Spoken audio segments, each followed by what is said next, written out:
চাঁদপুরের হাইমচরে মেঘনা নদীতে যাত্রীবাহী লঞ্চ এমপি কর্ণফুলী ৩-এর ইঞ্জিন কক্ষ আগুনে পড়ে গেছে।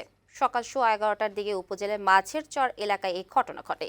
এ সময় তাড়াহুড়া করে লঞ্চ থেকে নামতে গিয়ে 10 জন আহত হয়। জানা গেছে, বরিশাল থেকে 450 যাত্রী নিয়ে ঢাকার উদ্দেশ্যে রওনা হয় কর্ণফুলী ৩ লঞ্চটি।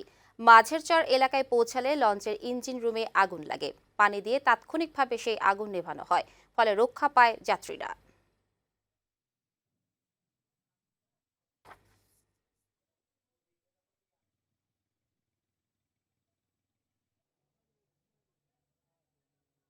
চারদিকে ধোঁয়া এবং লঞ্চের পিছন দিক দিয়ে আগুন লাগছে।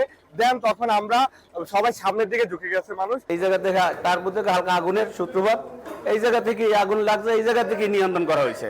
আমাদের যাত্রীর কোনো ক্ষতি হয় নাই, আমাদের স্টাফেরও কোনো ক্ষতি হয় নাই। নৌ পুলিশের 3টি টিম এখানে আসে আহত যাত্রীদের প্রাথমিক চিকিৎসার জন্য হাসপাতালে প্রেরণ করে। এই পর্যন্ত সব যাত্রীকে ভালোভাবে উদ্ধার করা হয়েছে। লঞ্চের কোনো ক্ষতি হয় নাই, কোনো লোক হতাহত হয় নাই এবং সবাই সুস্থ আছে।